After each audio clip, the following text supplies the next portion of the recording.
Do you know how many people get married just because they have conceived a baby? You have to test it before you have it, fully. Like, what's your take on sex before marriage? The more you have sex partners, the harder it's going to be for you to enjoy your marriage. What's your take on divorce? Any relationship that requires you to fake is not healthy. It's a toxic relationship. This is one of the worst things you will not even wish for your enemy. Divorce is wrecking away. Some people will tell you that I prefer a long time dating relationship. To me, dating starts when you say, we have come to a term where I want to do life with. Like, why should one get married in the first place? Marriage should never be a goal. It should be a result of a relationship. Marriage is not an obligation. You shouldn't get married. There is no such thing as you have to get married. When relationships are not going right, the first reaction people should have is to look into themselves. What's that most crucial aspects of a healthy relationship? A healthy relationship is a relationship that allows you to be who you are. Actually, talking about the 5 love languages, you'll find that most of the times we tend to speak that language that we hear. If I am a gift person, I have this idea that Hubert is also the same. The way we receive love is the way we give it. My highest love language is acts of service. To me, you give me gifts, it does not really mean a lot. You're going to ask me one question. Why are you doing what you do? So the reason why I do podcasting, it's such a great pleasure to have you join us here on The Paradigm. I'm Lavie Mutanganshuro, and my host today is none other than Hubert Sugira Hategekimana. He's a relationship expert. I'm sure many of you already know him from social media. He's been, doing giving some insights on relationships, especially on, romantic relationships. And before I invite him, I want to tell you that he's an expert in helping individuals and organizations to master their personal and professional relationships so as to live a successful life. Thank you very much, Hubert, for honoring our invitation. Thank you very much for having me. I think I've tried to describe who you are, but in case I forgot one thing or two, you can let people know who you are. I think you did pretty well describing what I do. Talking about who am I, that's a different discussion. But what I do is I help individuals master their personal and professional lives, relationships, so they can have a successful life. Because I do believe that your life is as successful as your relationships. Your life really travels at the speed of your relationships. If your relationships are doing well, if you're doing well in terms of relationships, we have 7 basic types of relationships. If you navigate them properly, your life has more chances to become what it's supposed to be if you have healthy and meaningful relationships. I think we'll get to those types. You'll help us understand what are those, types of relationships that we need to master. But before we get to that, what inspired you to get into this field? I think I have always been passionate about helping people becoming themselves, helping people maximizing their potential, becoming everything they could become. I do believe, especially being born in Africa, having a chance to live in Europe and North America, I have come to realize that one of the things we do not do well back here is really to maximize everything we have. We have this tendency of thinking when it comes from outside, when it's West, it's best. So my passion have always been to help Africans, Rwandans, especially where I'm come from, to become everything we could become. So while I was doing that, I realized that the foundation of that is really people mastering their own relationships. Because to me, we are social beings. True. And for you to be able to become everything you are supposed to become, the number one stop is to master relationships. So that's why I said, let me focus on that, building that foundation of relationships, and then let alone maybe build on other things. But the foundation to me is relationship. That's what made me focus mainly on relationships. So how long have you been in this field, and what has been the experience like?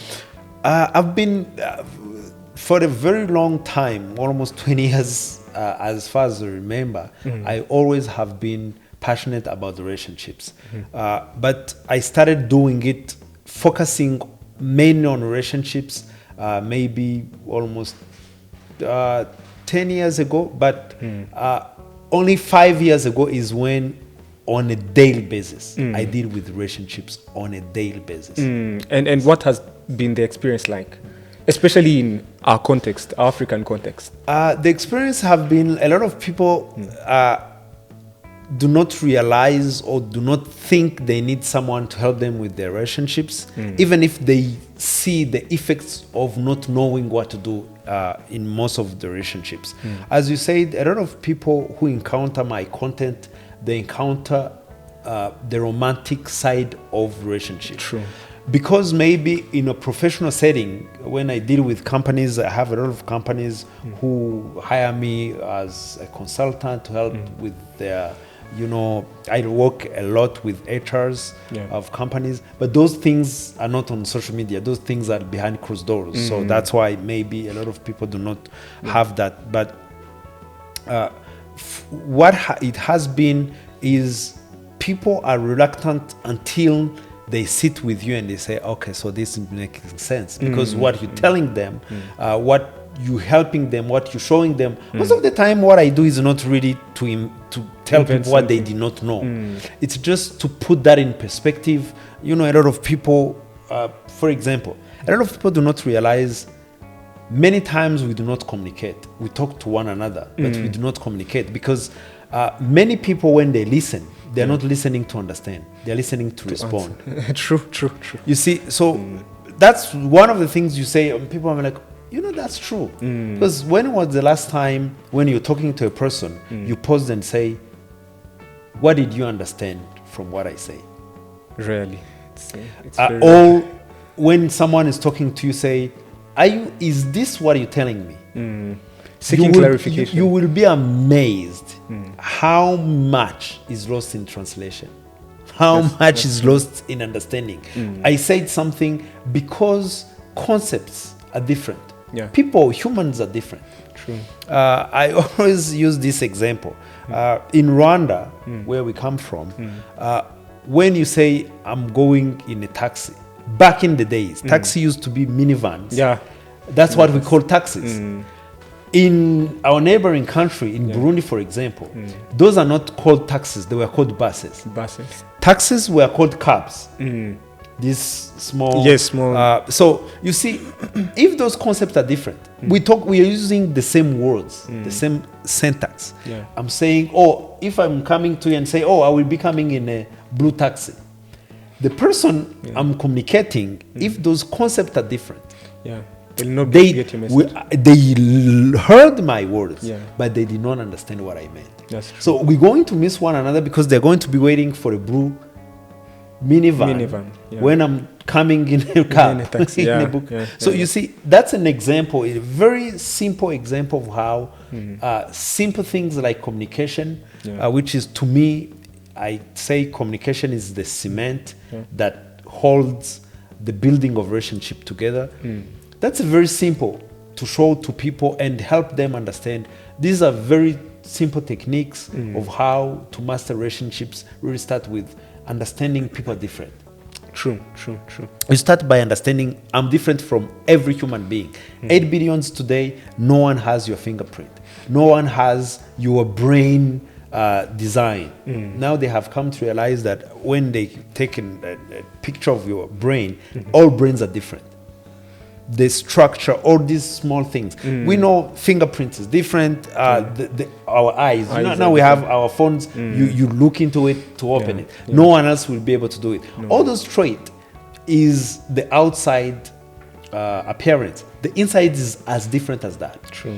So from that perspective, from understanding that we are all different, then we think differently.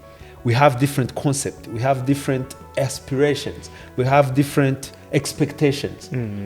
When relationship becomes very hard for most of people, when they do not understand those simple, yet reality that, when people hear that, they are like, that's true. We are very different. But when we're relating to one another, we seem to not fully grasp how deep that is. Very hard for us to relate to one another when we do not take into account the fact that we are different. We are different. So the relationship specialist, or what I do, is really to help people to relate to themselves, to accept who they are, and then from that perspective, from that, say, okay, so how do I relate to others? How do I maximize that uniqueness? How do I maximize those differences? Because those differences are there as a blessing, not as a curse. But when you do not understand it, when you do not understand how it's supposed to work, sometimes you have issues, because I'm like, what I'm saying is not what this person is receiving. Yes, because we are different. True. There is something you mentioned before we started our episode on personal relationship, or having a relationship with yourself. Yes. If you can expand on that, because I think you said it's what helps us now to relate with I think people. One of the top relationship, or the most important relationship, is the relationship with yourself. You relate to people from who you believe to be, from not who you are, who you believe to be. Someone said, if you believe you can, you are right. If you believe you can't, you're not wrong either. Which means it's not really about who you are, it's about the perception you have of yourself. True. Have you accepted who you are? Have you embraced who you are? The minute you embrace and you accept who you created to become, you have set yourself to relate to others in accordance to what you see yourself being. Let me give you an example. The salary you have, the clothes you put on, is a reflection of who you believe you are. That's why, for example, a lot of people will wear a certain type of clothes when they're going out. True. Because that's the image you want to portray. Now, is the image you're portraying, or is the real person you believe to be? If that image you're portraying is different from what you believe to be, you're going to have an internal conflict that is going to be picked. People talk about vibes. Those are things that really people pick. When you are not in sync, when you are not in a perfect sync with who you are and who you believe you are, you're going to have very hard time relating to others, because people will pick it. Even if you do not say anything, people will see something is wrong with you. Yeah. So it's very important for people to get to a point where they understand who they are supposed to be, and be in love, fall in love with themselves. Because we're asking people, for example, for romantic relationships, we're asking people to love us when we do not love ourselves. True. You're asking people to do something with you you're not willing to do with yourself. Because it's very hard. It's very tough for people to love themselves, because the society is trying to tell us, fit into this mold you have created. Yeah. Who do you think you are? Words like that. Yeah. People who tend to have different point of view. Many times since we are kids know who they are. They're going to tell you, when you talk to small kids, they're going to tell you, this is what I want to be. And most of old people, grown-up people, will say, no, be realistic. What do you mean? Yeah. You're trying to mold me into what you believe you are. It's what you believe I can be. Yeah. Even parents, I'm a parent now, and I have to pay attention to not try to mold my kids to who I am. Yeah. We have different passion, we have different potential. Yeah. So maybe I'm getting ahead of myself, but I do believe that when people have a proper and sane relationship with themselves, then they can have any type of relationship. And now, what do you say about the fact that there are things that we don't like about ourselves? You're telling us to love ourselves, yes, but there are things that we don't love. We have weaknesses. What do you mean that there are things? Why do you have things you do not like? Why? I'll give you an example. We have Yes. people who, let's say, have short temper. And you know that, Lavie or Hubert, they are short-tempered. And you know that this is who I am. Okay. Should I love myself for being short-tempered? So, loving yourself is not to deny the fact that you could be short-tempered, but you have to accept who you are. I said self-acceptance because you will never change anything if you do not accept it. You may not like what you see, but you have to accept this is who I am. Now, when you have a weakness, you will liking it is not saying, oh, this is who I am, take me like this. No, it's saying, how do I fit into the society with this person like this? When you accept that you are short-tempered, on your way to change anything, you're going to know, to understand, how do I fit in? What are the situations that triggers that short-temperedness? What is that? You avoid those situations. Yeah, you avoid it. You minimize as much as you can. Because you have to understand, people who are short-tempered, that is not totally a wrong thing. Really? Because there are some situations you will need to get, I think when a person, a human being is a whole package. When you single one aspect of your life, it's going to be very hard to love that one single thing. But the whole package. That whole package. Let me give you an example. How singling one aspect of your life and saying, I'm going to love this one, is not what I'm talking about.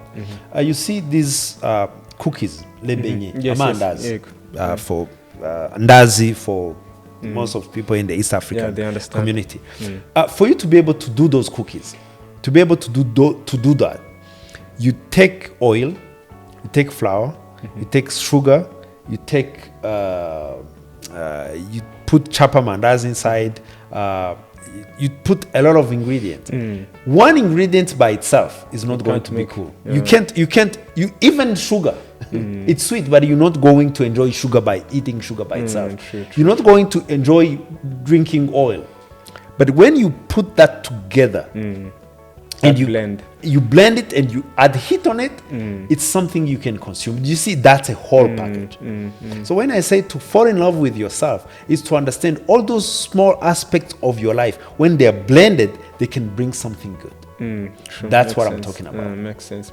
Yeah, so when you single it, say, oh, I'm short-tempered, what is your life supposed to do?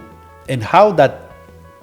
Now, I'm not talking about doing some foolish stuff. I understand. If something is wrong, falling in love with you is saying, I love myself so much to let this keep going on. Yeah.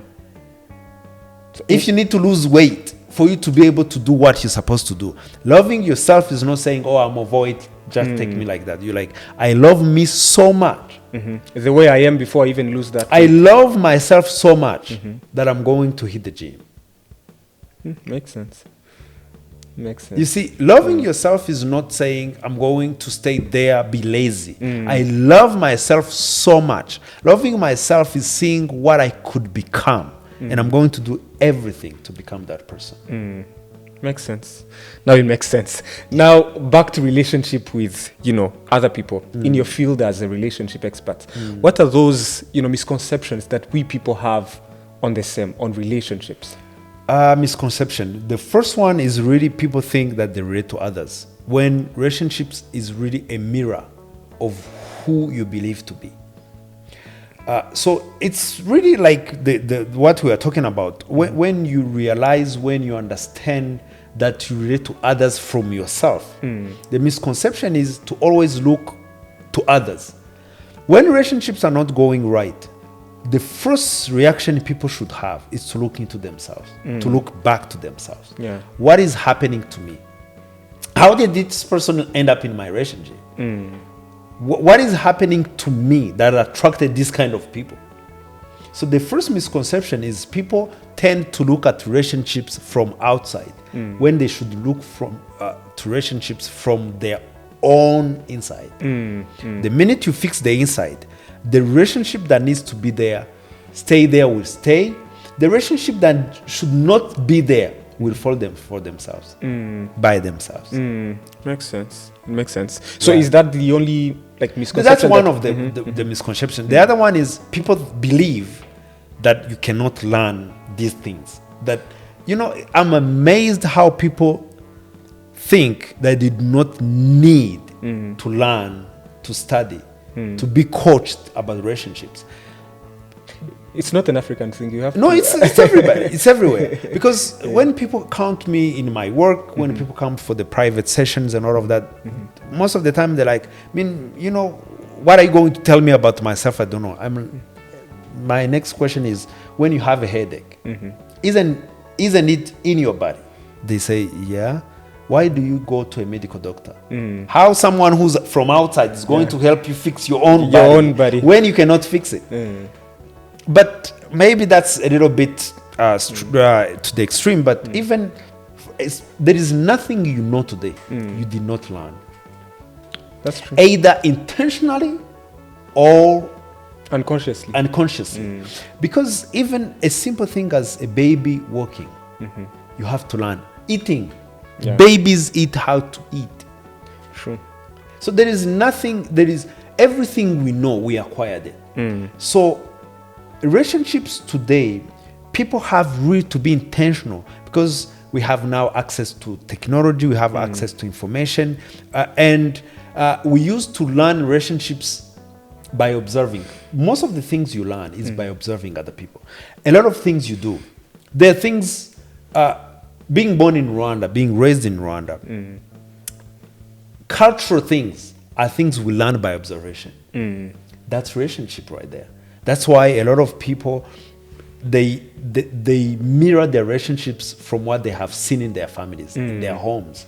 A lot of people, for example, statistics shows that people have not been raised in functioning families. They tend to build unfunctional families because they're just reproducing what they have seen. Yeah. That's what learning is not about going into school in a class and sitting down. No, it's just by observation. So relationships, that's one of the misconceptions, is people are like, how are you going to teach me what to do? I'm like, yeah, that's everything you do. Every day you're learning things. You're observing things. Yeah. So when I come in and I help, this is what we do. This everything I do is based on science, is based on research, is based on findings, on statistics. Yeah.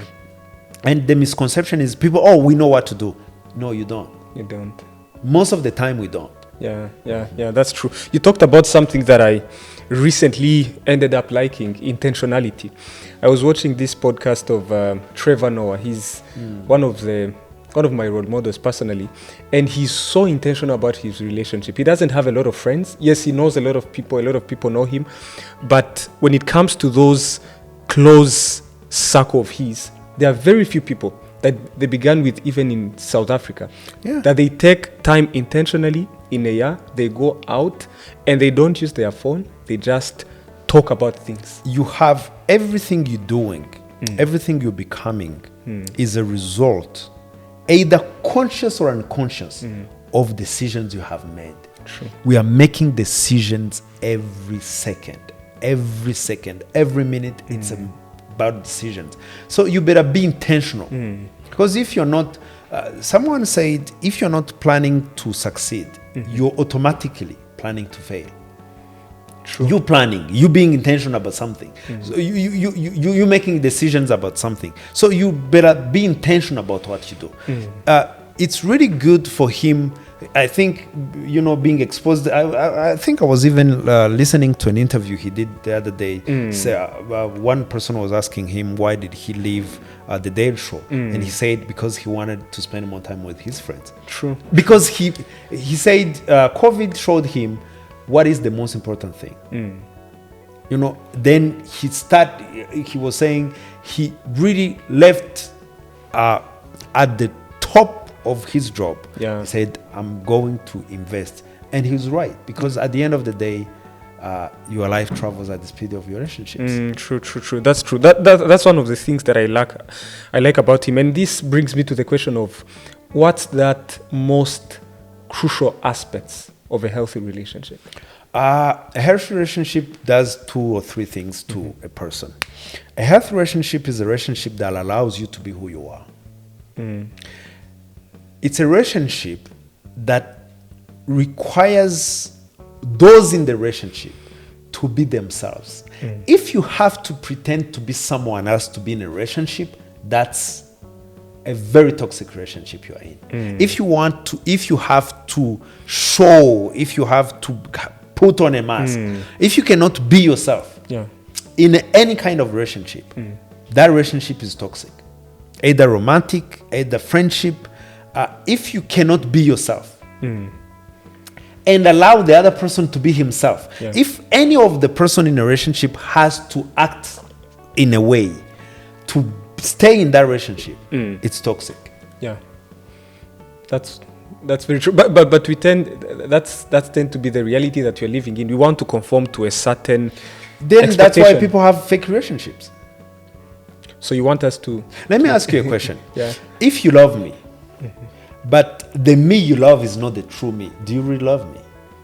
No. You love an idea of me that is not true. That you're not. So I know the one you love is not me, because I know the one I have showed you is not really me. So it's very funny how people show or portray an image of who they are not and expect people to love the real them, the real self. Like, it does not make any sense. Yeah. Like, if you fall in love with an image I have portrayed that is not true, that I know deep inside, then even when you say I love you, I know you love that thing I have showed you. But deep inside, there is no love. Do you think this is even the cause of, breaking up of, marriages or even other relationships? Because there is this thing that people say it's called PCM. It normally happens in, in the Christian world, where someone says, preach, convert, and marry. Like, you meet someone. Really? Yeah. I have never heard that. It's called PCM. So you preach someone, they convert, and then you marry them. So you meet someone when, let's say, they are drinking or they're doing anything that is outside the Christian world, and you want them to be another person that they are not. Are you kidding me? That happens. That's crazy. That happens. that really happens. Wow. So do you think that's also one of the reasons that we are seeing, No wonder why you have a divorce rate even in the church almost as much as the world. That's that's the reality outside here. Let me talk maybe to people who are not married yet. Let me ask you a question. If you want someone to be with you for the rest of your life, but you're making sure that you're showing them an image of who you know deep inside you're not, how are you expecting that person to live with you for the rest of your life when you know the image, the self you presenting is something or someone else that they are not? Yeah. To me, that's dumb. That's not clever. To expect someone to love you for who you are when you're not showing you who you are, and you expect them to. It does not make any sense. It doesn't happen. They're loving a fake concept, a fake image of who you are. And this, ended up growing, especially in the digital world. You portray someone you're not. I'm posting what I want you to see. That's why, for me, if I have never been in your private and personal life, I do not trust you yet. Trust is earned. Trust is not something you pray for. Trust is a testing period of time of me seeing, are you who you want me to believe you are? And the minute I see who you are, because people will end up showing the real them, who they are. And my mentor, Dr. Miles Monroe, used to say, when people show you who they are, believe them the first time. And do not expect them to be something else. Make a decision of how you're going to rate them, depending on what you have seen. On the very first encounter. The very first time you show me who you are, you do not keep time. You do not keep your word. Not keeping time, for example, is someone who does not keep their word. If I tell you I'm coming at 10, and I realize 10 I'm going to be there, because I value what I have said, I'm going to text you. You saw that? Yeah, that's what actually happened. Today. Because I know sometimes, things change, plans change. But because it's not about you, it's about me. I respect what I have said. Yeah. If I say I'm going to come, that's who I am. Yeah. People will show you. That's very simple. I have an appointment with you. I'm coming to pick you up. We are lovers. We are falling in love. And I'm telling you, I'm coming to see you at 10. And I show up at 10 and you haven't even started preparing yourself. That means words means nothing to you. Yeah, true. What you say is not what you mean. That's a very simple sign. True. So I'm going to say, okay, give a very simple example. It's a friend of yours. You're my friend. And you say, can you give me 10,000? I'm going to give it back next week. Next week happens, nothing happened. To me, it's not about money. It's about you do not value word. Yeah, they don't keep their word. So I will not invest with you. I will not, even contract. For example, this is something, one of the relationship I tell people with is professional relationship. You would be amazed how many people get into a professional endeavor without a contract. It happens a lot. I don't. Didn't we sign a contract with By the way, you signed a contract with this interview. Yeah. Why? Because that's a professional relationship I'm having with you. Yeah. This is not about friendship. This is not about family. This is about a professional dealing. We need a contract. That's so wise of you too. You see, no, that's what I do. That's what I teach people. That's what I tell people. Yeah. You would be amazed how many families are broken down because family members went into a professional relationship. They went into a business on a family basis relationship. And they end up being disappointed. Yeah, they're going to have problems. Yeah. Even if I'm your brother, contract do not necessarily have to be written. Verbal agreement is a contract. Yeah, true. That's even accepted in the court of law. Yeah. But people tend to not understand and put fine lines among those things. And I'm telling you, every time I have done business dealings with people, even if there is no exchange of money, but there was no formal verbal agreement, it ended up failing. Because people are different. Yeah. Maybe what I'm expecting is not what you're expecting. And if you don't, that's what they call MOU, Memorandum of Understanding. True. People who are going to do something together, they have to agree of, this is what we have understood. This is my understanding. Okay, so we have a common understanding. A common understanding. Yeah. That's what all of these things, relationship is about. Is about what you expect. I know what you expect. You know what I expect. And we have agreed to deliver that. That if you do that, you will have perfect relationships. Everywhere. Marriage is a contract. A lot of people get into marriage without having a formal discussion of what they expect. I expect my wife to behave a certain way, but I have never said anything. They have a different expectation of what a wife is. And they didn't say a thing. In the social science, there is what we call silent killer of relationships, unexpressed expectation. One of the biggest issue people have in their relationships is they get into a relationship with different understanding. What I have seen my family does, what I have seen what I have seen my mother doing, what the image I have of a wife may be different from the image you have of your wife. Totally different. Because you have grown up in a different setting, you have different understanding. But what happens when we want to live together, but we have never said a thing about, this is what I expect a father to be, a husband to be.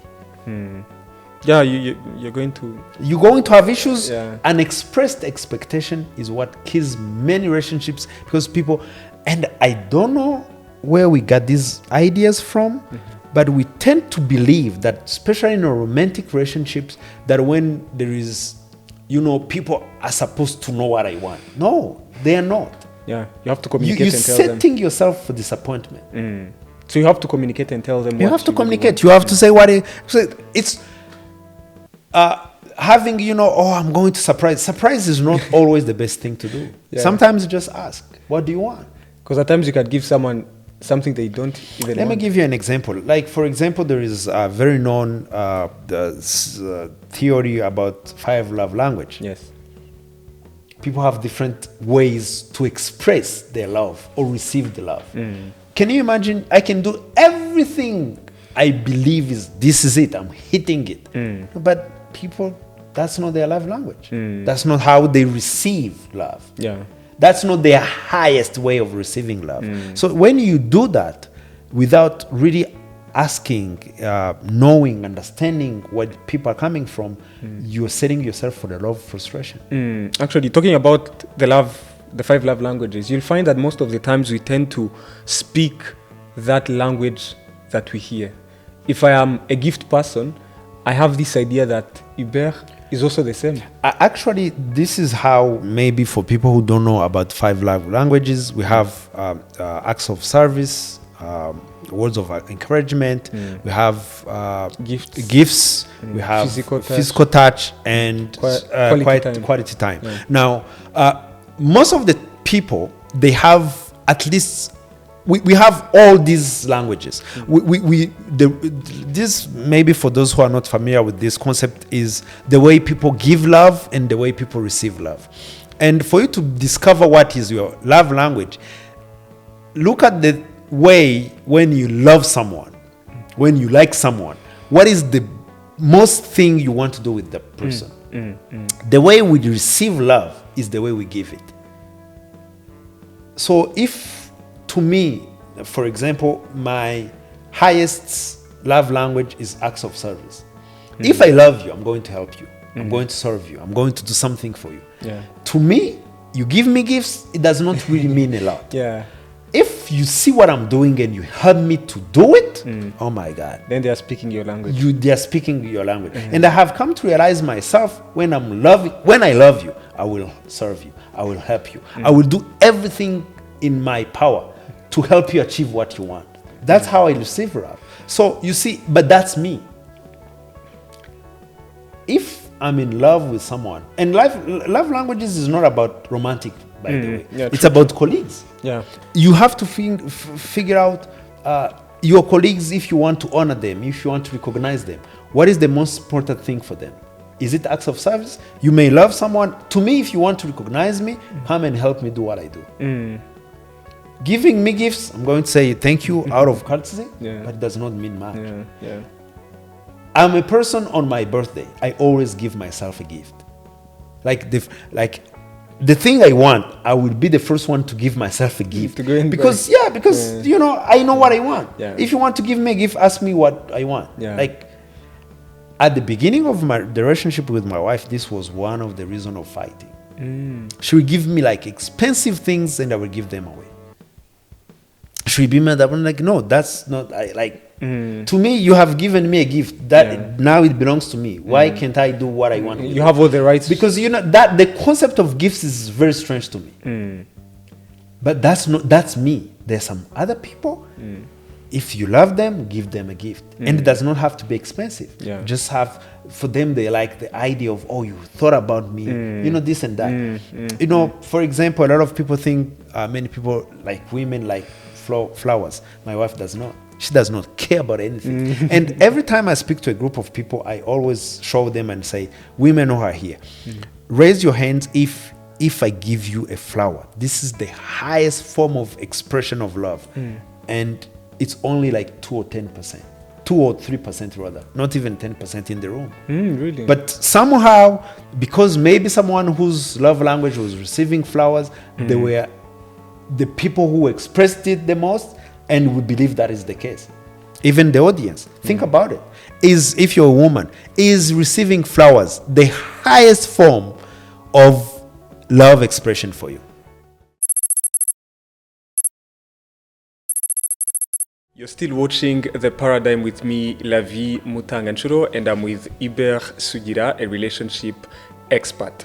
Hubert, there is something we talked about just a while ago on the 7 forms of relationships. I want us to, transition now to romantic relationships. But before we even go to that, I want you to, take us through those 7 forms of relationship. If you can just highlight on each one of them, just briefly. That's a very good question. The first relationship people need to master for them to be able to be successful is the relationship with their source, where they come from. Where do you come from? That relationship has to do with the 3 aspect of a human being. We have the material part of ourselves, in the physical, the material part and the material part. And for you to be able to be successful, you need to master all those parts. Where does your material part come from? Where does your emotional part come from? Oh, that's where, for example, we get patriotism from. Patriotism is to reconnect to the country that have given birth to you.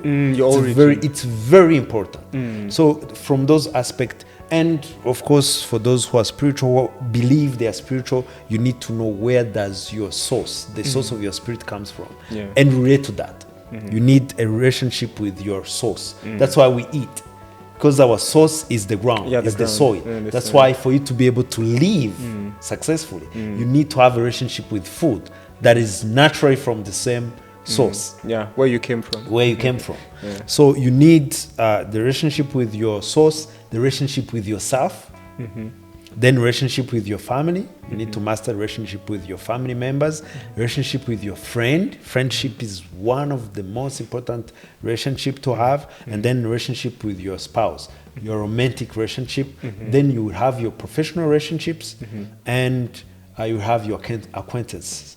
Acquaintanceship is a relationship you have with people you meet for the first time. Everybody you meet, every other relationship other than your family start as an acquaintance. That's very true, by the way. So it's a very important relationship. People tend to not understand. When you do not master your acquaintanceship, a lot of people are not married today because they're not good at acquaintance. That's why we are not yet the people they were supposed to get married to, they met in a bus and they spoke bad to them. Someone will ask, what time do you have? Why don't you have your own word? And this person was potentially going to be your spouse. So all of those relationships, and very important, the professional relationship I was talking about, contract. A lot of people do not understand. When you have more than one aspect or one type or one kind of relationship with a person, you always need to define when you're relating in a moment. Who are you talking to? The professional one or Let me give you an example.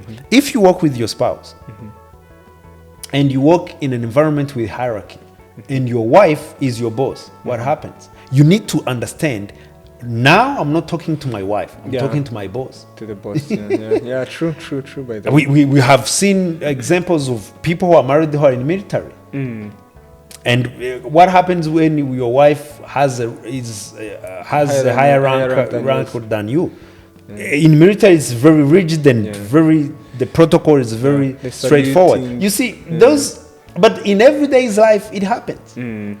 Some friends who get into an adventure and business venture, you have to define, right now I'm talking to my business partner, not to my friend. My friend is when we're on the vacation, when we're on the beach, when we are on the movies. But on this particular contract, we need to define terms and contracts.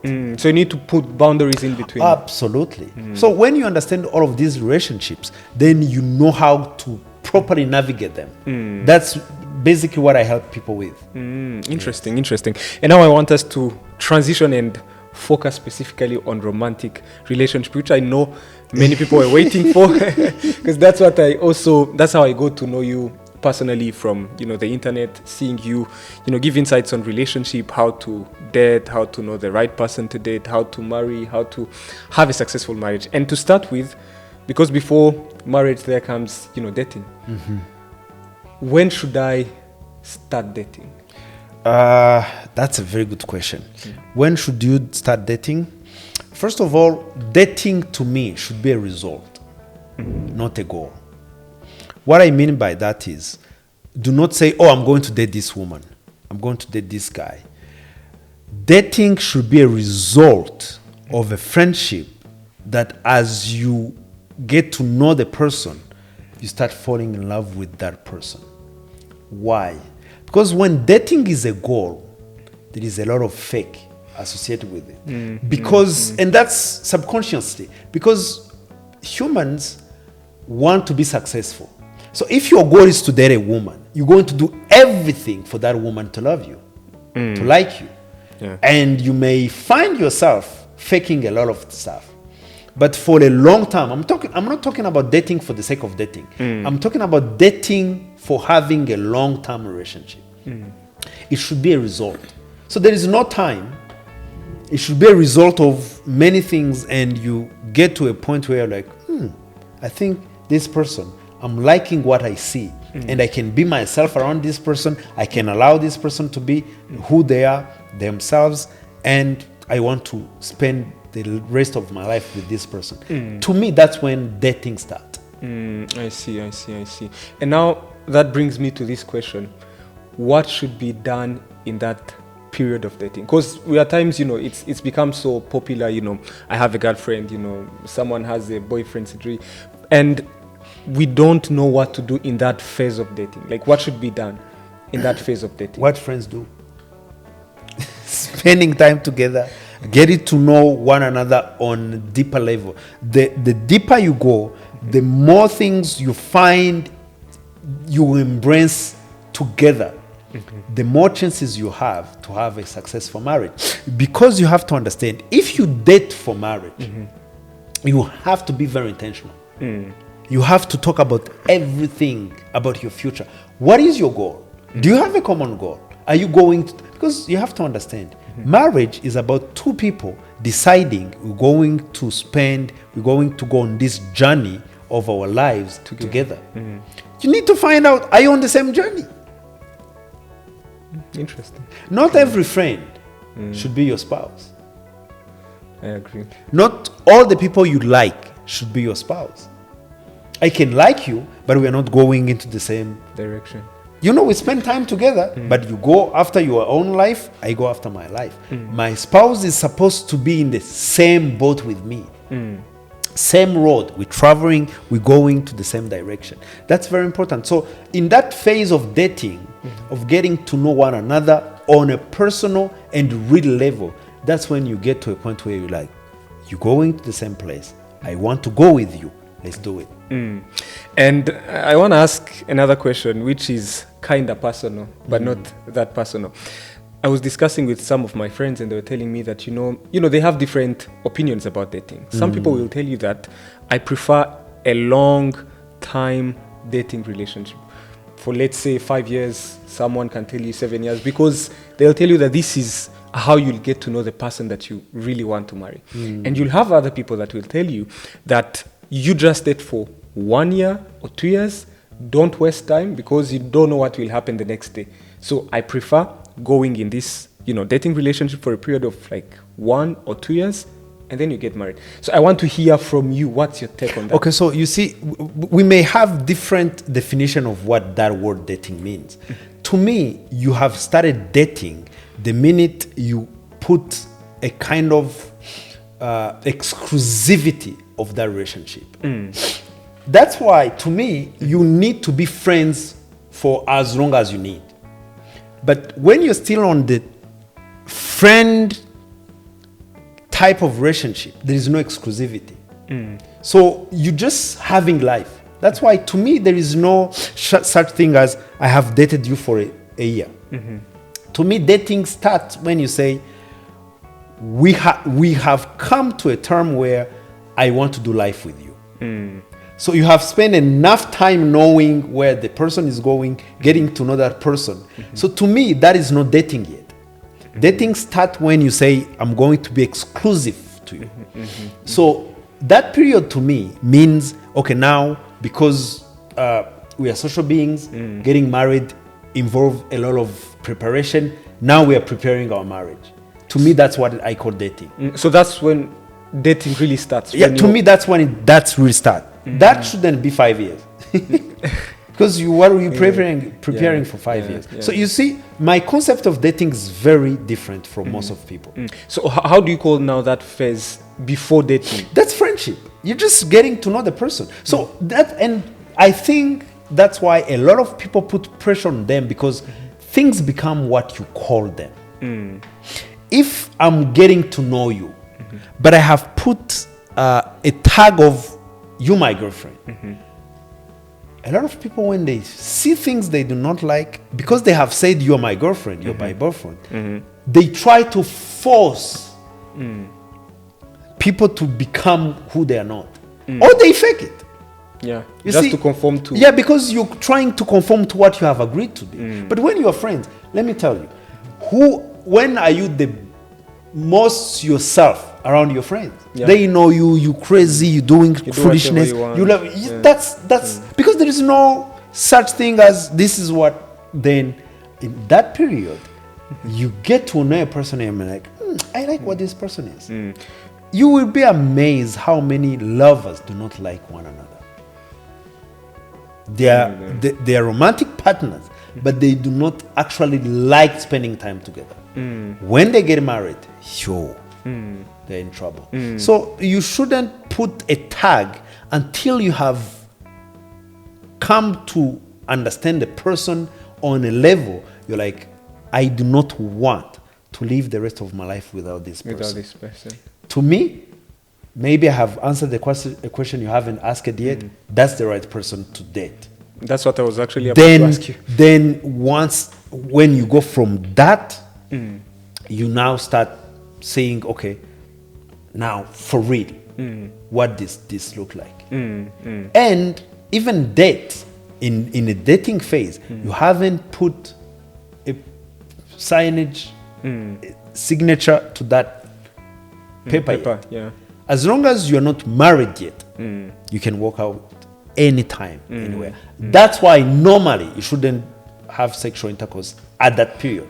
Actually, I'll actually come to that. But before we even get to, sex before marriage, I want to ask you, this generation of ours, which I'm also part of, we at times think that, this generation of yours, or even those that are older than you. Oh my God, you're making me look old now. You're not that old. You're not that old. But we're discussing, and I realized that your firstborn is almost my age. So I want to ask you. Some of us think that you people exaggerate marriage, like you overrate it, which I think is one of the reasons that we see people of, let's say, 35, though there is nothing like age of getting married, but there are people who are old enough to get married, but they are not yet married because they think marriage is overrated. Like, why should one get married in the first place? First of all, marriage is not an obligation. You shouldn't get married. There is no such thing as you have to get married. So maybe let me clear that from the go. You should get married because you have found a person you like, to the point you do not want to live without that person. If you haven't found that person yet, do not get married at all. Interesting. So maybe let me just help people. If you're not to that, you haven't found yet a person you like to the point of, I do not want. I did not say I can't live without this person. You do not want to live without that person, then do not get married. Interesting. I think now I understand. Marriage should not be in your head until you until you find that person. And this is even the right person to marry. Yeah, this is because a lot of people, again, marriage should never be a goal, a quest of life. It should be a result of a relationship that end up being married. No, I'm talking about successful marriage. Yeah. Because if you want to get married for the sake of having marriage and having a status and then get divorced a few years later, go ahead and do what you want. I'm talking about what works. Interesting. Marriage is built on commitment. Commitment can only be a result of a relationship that have resulted into, I'm going to commit to this one person. That's what marriage is to me. So marriage is not an end in itself. It shouldn't. It shouldn't be a goal. It should be a result of a relationship that evolves to be marriage. Okay, interesting. I think now I understand. Yes. And now I think it's now the right time to ask you my question. Before we get to marriage, you've been dating with someone for, let's say, 5 years or 3 years or even 1 year, let's say. And we tend to say that, you have to test it before you have it, fully. Yeah, you have to do a test drive. Yeah, test driver. So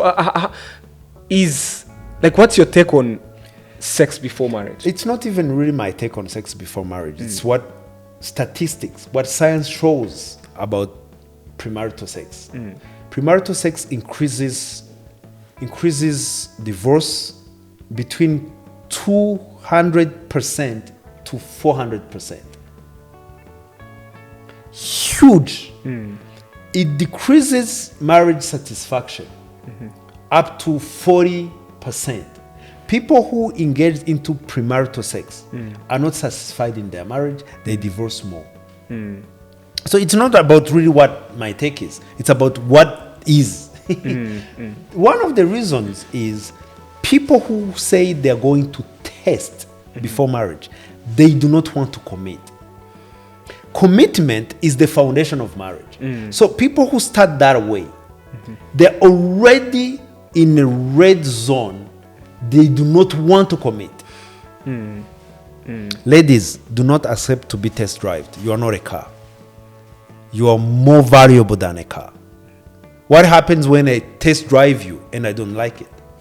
You're going to find another person. And another person. The problem with sex is not, as in Kinyarwanda we say, imibonano mpuzabitsina. Sex is not about sexual organs meeting. It's about your whole body, giving yourself to someone. That's why in almost all countries, rape is a huge and one of the worst crimes, because you entering a person's life without their consent. The largest sex organ is not your private part, it's your mind, it's your head. So sex is more than just your private part meeting. That's what people have to understand. When you have sex with a person, when you have intercourse with a person, you become one with that person. Now, what happens when you become one and you decide this is not the right person? The part you have put together stays there. You do not leave how you came in. And that's why the more you have sex partners, the harder it's going to be for you to enjoy your marriage. Yeah, to get when you finally settle. When you finally settle, you're going to have issues. This is what the numbers show. But now there is this concern that people have. You're going to spend the rest of your life with someone. And we know that sex is, a critical part of marriage. And they have this concern of saying, what if I don't enjoy this, intimacy? They want to first test it and make sure that. So that's the thing. People who say that really have very much limited knowledge on how intimacy works. Intimacy, again, as I said, it happens in your head before it comes into your physical parts. So people who say that, really they are saying it out of pure ignorance. They think intimacy is about physical act. No, a physical act is the result of emotional intimacy, of getting to there. That is the culmination of intimacy. So testing does not give you that intimacy. It only gives you the physical. That's why in the first time, you spend time getting to know the person, getting to be intimate, not on a physical level, on an emotional level. You get to know a person, you get to like a person. Even the spiritual one. And of course, it's spiritual. That's the most important part of our being. I'm talking about as a scientist now. We even have part of science that deal with the spiritual. They have come to realize that a human being, this is science. It's now established today that we are a spirit being that has a soul that lives in a physical body. Scientifically, it's there. There are even branches of science that deals with that spiritual aspect, the immaterial part of a human being. So you have to connect to those levels before you come physical. That's why people who tend to engage into premarital sex, they do not really engage to knowing one another. There is a word they say in the social science. They say people who engage into premarital sex, they do not, this is what they say. So they say the problem with that is people do not decide to get married. They slide into marriage. Because they have already engaged into premarital sex. Do you know how many people get married just because they have conceived a baby? A lot of them. Do you know how most of the time that marriage ends up? Yeah. You see, when you did not engage into premarital sex, you have your whole head in deciding this is the person I want to spend my whole life with. Yeah, Not you're sliding sober. into marriage. You're deciding to get into marriage. One of the things, so that's very, very, very, very important for your future stability. Yes, makes a lot of sense. And now I want to ask you another more or less related question, which is, sex education. Yes. Like, when is the right time to be educated about sex? When is the sooner the best. Because again, physical intercourse, sexual intercourse is not, it's a combination of a lot of things. People should learn and understand not sex education, but reproduction first. Reproduction starts when a boy becomes in a teenager. The voice changes, the beard starts. You see, out of those things, you have to understand what is happening with you. Yeah. So that's when we are not even talking about sex yet. Yeah. We're talking about reproduction. Yeah. Reproduction education is very important for you to understand who you are and for you to understand the difference between a man and a woman. Yeah. Start there. Yeah. Now, sex, when people think about sex as a physical act, they are missing it.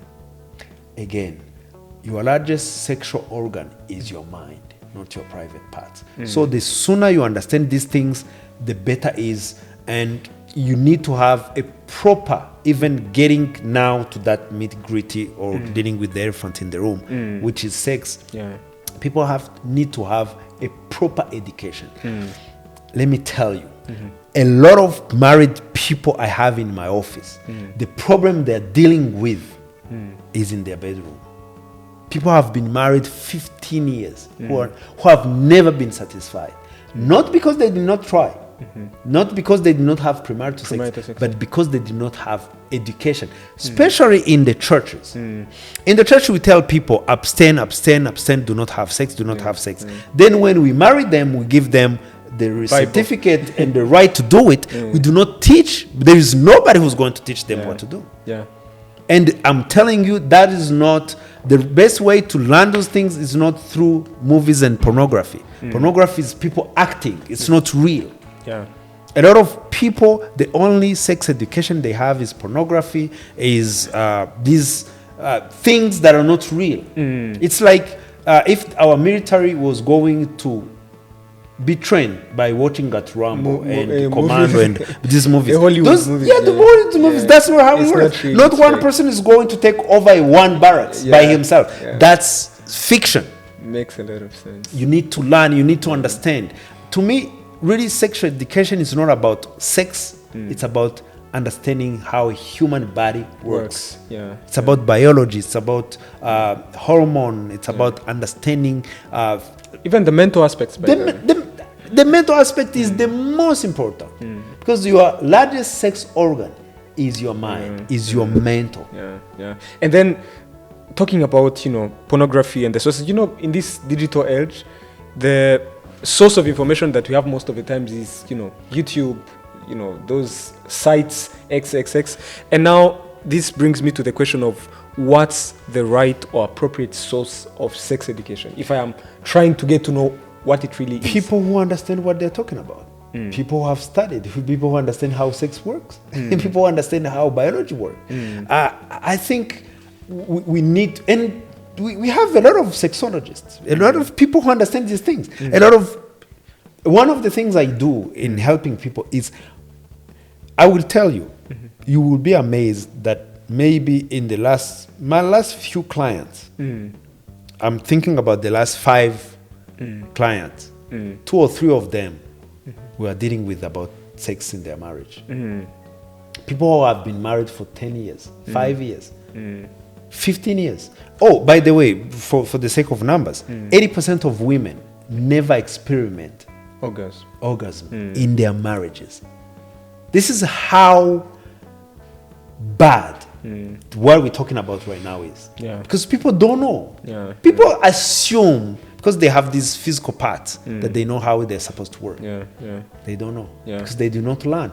And probably because there is no proper way people learn. And maybe I'm challenging pastors, I'm challenging people in the who have this responsibility to teach people about life, to incorporate that, because a lot of people have problems. And not because you're a pastor, you're anointed by God to teach people, means you have understanding of what I'm talking about. If you don't know, bring in someone who understands these things to help your people, maybe including yourself. That's true, by the way. That's true. And you know, the problem about our African society, we treat these things as taboo. Even talking about them, by the way. Talking about them, just talking about them. Listen, you're talking about something very deep. People who are married, who are not having satisfying sexual life, do not talk about it. Between them. Yes, they don't. Interesting. They So don't, upset. because somehow we have made this thing, because you see, I think it's because we do not fully understand what these things are. These are natural things. By the way, I had this story, sorry to cut you short. I had this story of, people who are too spiritual. They are married to the level that when they have sex with their spouse, when they go in church, they have to repent. Yes, I have encountered personally and experienced that. But that's... I'm not going to give details, but I have been into a church where they will say, even if you're married, if you have a service on Sunday, you can't see your wife, you can't see your husband. That's crazy. And maybe I'm going to shake a very big tree right now. That misunderstanding of what God have created and how it's supposed to be enjoyed, that's the reason people need to go to churches, to priests, to mosques, to see people to bless their marriage. That's where it came from. The idea of sex just being for procreation, they see us in Kinyarwanda, they say nibishitani. That's a very dumb name. Because people did not understand it.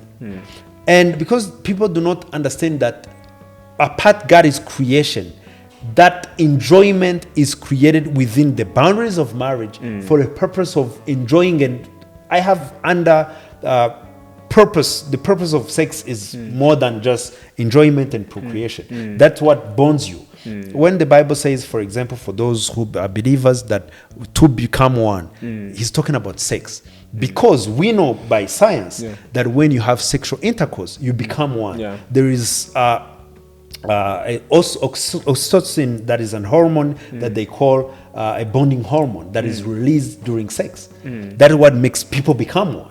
That's why it's very dangerous to become one with a person you are not planning, you are not committed to spend the rest of your life with, because you're going to become one regardless, and the consequences are very huge. So it's very important for people to understand God have created sex for it to be enjoyed, of course within the boundaries of marriage, for your protection and for your fully enjoyment in a safe side. But for people, because people do not understand this is a natural thing, that is, we know it's natural because everybody's want it. But when there is no proper way and proper understanding of it, when a blind leads the blind, they're all going to fall into a ditch. So a lot of times people have tried to explain to us what is happening, do not have proper understanding themselves, and that's why a lot of people now just go to YouTube and to these sites to try to learn to watch porn. Porn is a huge problem everywhere. Even the president of Russia the other day was talking about it. It's a flaw. It's destroying more marriages than any other thing in the world today. So people have to understand there is a proper way to learn these things without being vulgar, without being, talking about, and you can explain like biologically. Yeah. These are very simple things to do. I teach my kids, we talk about these things with my kids without the problem, because this is just part of life. I think we need more parents that are like you, because some of our parents don't Now, even. me, I do it. I'm a professional. This is what I do. This is what I teach people. So maybe it's easier to me. But hope a lot of people who have the knowledge I have are going to come out. Or even people give us opportunities to help them, to teach them, to understand. There is a way. You have to understand how these things work. Yeah. True. I think we've, tried to touch on, sex as a very, crucial part of marriage. And now I want us to transition to another equally critical part of marriage, which is communication. Oh my God. Like, how important is communication in marriage? Communication is I call communication the cement that holds together the bricks of relationships. If you lay bricks without cement, it's going to fall down. Communication is very important. Successful marriage is built on 3 pillars. Communication, it starts with common goal, having a common goal. Then you have commitment toward that common goal of all of you. And then communication is what is going to hold everything together. 3 C's, eh? Yes, 3 C's of marriage. Common goal, commitment, and communication. And the most important of it is communication. And what do you think, where are we getting it wrong? Because most of people do not communicate. They talk one another. They do not communicate. Communication is understand and being understood. That's what communication is. So do everything. Proper communication is when you understand what your person is talking to you, is telling you, to understand where they're coming from. Either you accept or not, it's one thing, but you have to understand. So a lot of people do not know how to properly communicate because they do not listen to understand. They listen to respond. That's where we get it wrong most of the time. And what are other strategies to help married people, not even married people only, even the people who are still in the dating phase? Listen, this is a social problem. It's not even because you have to understand, we get married, we have romantic relationship from the society we live in. The romantic relationships are an image of what our society is. So problems in our marriages are not really problems in our marriages. They're problems in our society. And what are these strategies that we can use to get it right? First of all, to understand that communication is a tool to understand and be understood. From there, why are you communicating? Why am I talking to you? I want to understand you, and I want you to understand me. To get where I'm coming from. Then, some techniques like active listening. There are some techniques to allow a person to finish and then maybe repeating them to them back what you understood. You see, in that quest of making sure what I understood is what you're trying to communicate with me. And giving them a chance to, okay, no, that's not what I meant. Okay, good. And when you talk to a person, ask them, what did you understand? Just to make sure that you to make sure that they understood what you trying to say. That itself is going to remove a lot of friction in relationships. Makes a lot of sense. And as we, head to the end of our conversation, I remember during our conversation, during the break that we had, I was asking you, like, what are those habits and practices that you personally do to become, at the top of your game? And I remember you were telling me that, you read a lot. Yes. And I want to bring it now closer to marriage. What are those specific habits or practices that people should do to make sure that they have these healthy marriage or even dating relationships? I think the most important aspect of married people, is to make sure that they grow together. When you do not grow together, you grow apart. What does it mean? It's one thing to choose right. That's the basic.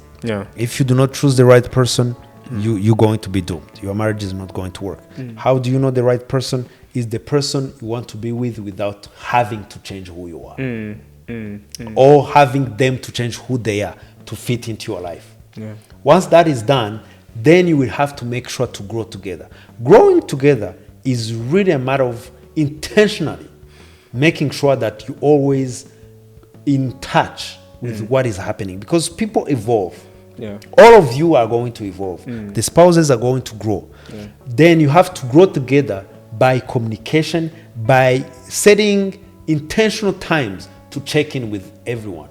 What are you doing? What are you learning? Where are you at in life? Because when we met, this is what we want to do. Yeah. This is what was our common goal. How is it evolving? How is it working? How is it? Because life vision comes into phases. Yeah. Phases, we evolve from one place to another. You have to make sure that you stay in touch with one another, because life happens. Kids come in, and a lot of people lose themselves in the process. Make sure, if you want to keep your marriage at the edge healthy, make sure you always constantly, intentionally set aside together to rediscover where you are at. That's what I mean by growing together. Makes a lot of sense. So you have to spare some time to Intentionally. spare time to talk about life. Yes, to check in. I call them check-in. Check-in appointments. Yeah. You go out and you check in. What is happening in your life? What is on your heart? What are you working on? What is keeping you awake in the night? How can I help? You get to know. Then you understand. Okay, so what is my? You're supposed to start life with a common goal. This is what we're doing. Yeah. This is what we do as a couple. Then, as you evolve, few things are going to be added. So you have to check with the other person what is happening with you, and make sure they know what is happening with yourself. Yes. So you grow together. Otherwise, without understanding what is happening with you, you're going to grow apart. Makes a lot of sense. And the other question that I want to ask you is, what are those signs that you can see, spot in a relationship and say that, this relationship is heading to the wrong path? Any relationship that people are not who they are. Maybe people are going to think that I'm repeating the same thing, but I don't think there is so many other things. Any relationship that requires you to fake is not healthy. It's a toxic relationship. So every time people are not allowed to be themselves in any kind of relationship, that relationship is heading to a rock. It's going to fail. Yeah. So you need to be yourself. The moment you see that you're not only be yourself, but allow the other one to be themselves. That's the healthiest relationship you need. Makes a lot of sense. And maybe before we even head to the conclusion, I want to ask you, what's your take on divorce? Since we are talking about, breaking up and stuff. Divorce is just... It's not really my take on divorce. It's the understanding I have of divorce. This is one of the worst things you will not even wish for your enemy.